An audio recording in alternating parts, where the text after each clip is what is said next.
welcome back. Last lesson we learned how to count from 0 to 1000. So now let's find out how we can use these numbers. Let's have a look at decimal point. Decimal points are used when a number is lower than 0, or a number has part of a whole number included. In order to read decimals in English, the decimal point is pronounced as just point. Point. Then each digit is read individually. Point. Let's have a look. Here we have 0.5. 0.5. Here we have 0.25. 0.25. Here we have 0.67. 0.67. Over here we have 0.02. 0.02.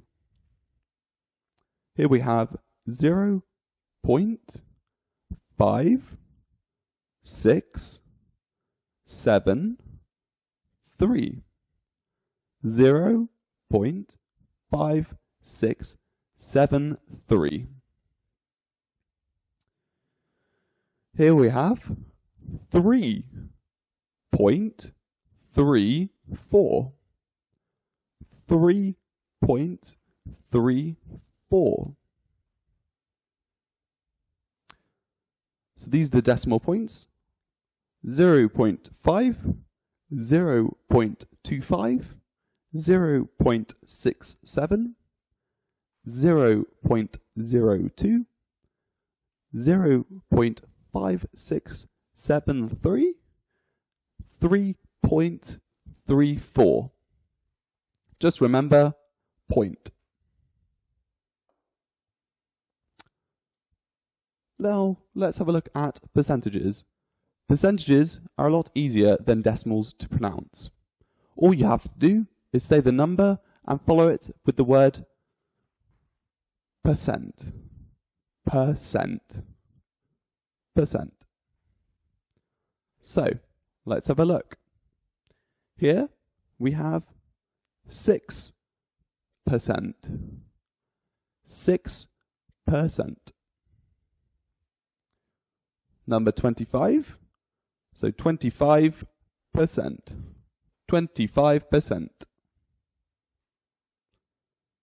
Here, bit harder. Remember the rules from decimal point.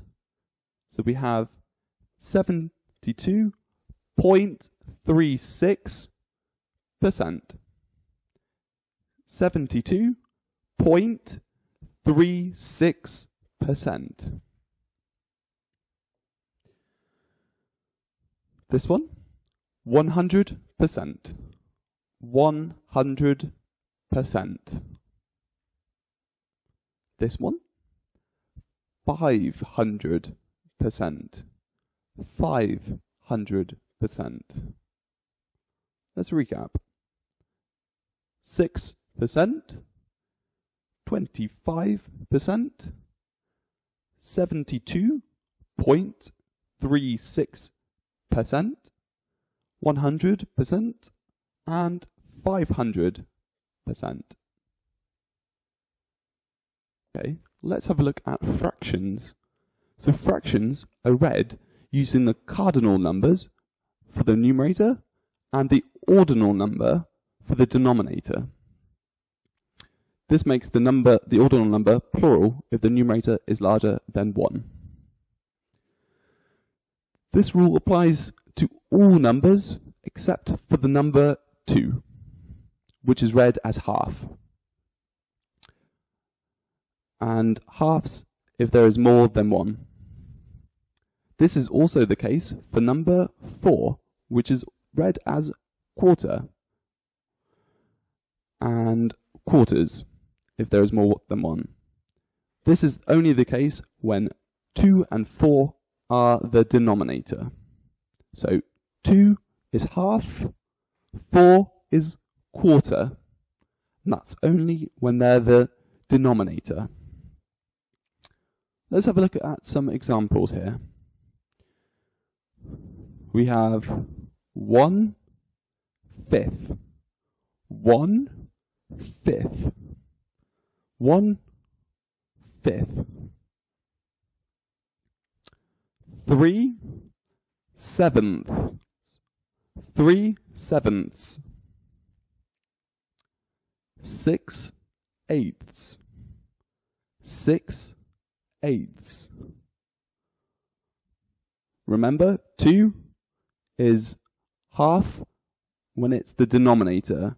So this one is 1/2, 1/2. And this one, 3/4, 3/4. So remember, 4 is read as quarter when it's the denominator, and quarters if there is more than one. So there are 3/4. 1/5, 3/7, 6/8, 1/2, and 3/4. Here we have half a cake and a quarter of a cake. 1/2, 1/4.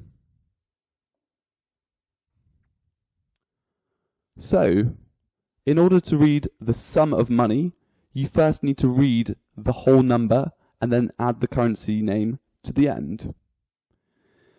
If there is a decimal point used, follow it with the decimal numbers which need to be pronounced as whole numbers, so it doesn't follow the same pattern as before. And if coinage has a name in the currency, add that word to the end. That's quite a lot of rules, so let's give it a bit of practice.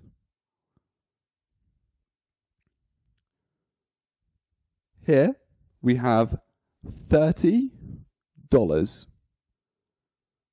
$30. So remember, you read the sum of money as a whole number and then add the currency name to the end. So here we have $30. Here we have 65 euros. 65 euros. Here we have 101 pounds. 101 pounds. Here we have $55 and 55 cents. $55 and 55 cents. You can also shorten to just 55.55.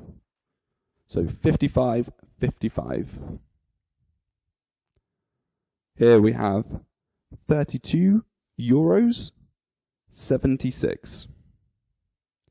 32 euros 76. You can shorten it to 32.76. Here we have £10.50. £10.50. Or you can shorten it to 10.50. So we have $30, 65 euros, 101 pounds, $55 and $55.55. Sorry, $55.55. 32 euros 76. £10.50. How do you measure things? So, when pronouncing any measurement, just read out the number and follow it by the appropriate unit of measurement. Very easy. For example, 2 liters.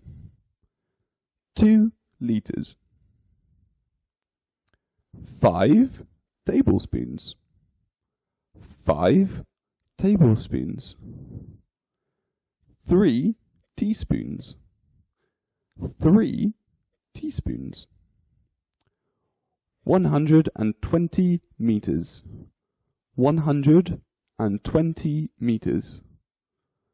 25 kilometers per hour.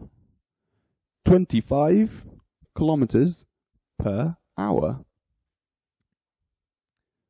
6 feet. 6 feet. 2 liters. 5 tablespoons. 3 teaspoons. 120 meters. 25 kilometers per hour. And 6 feet.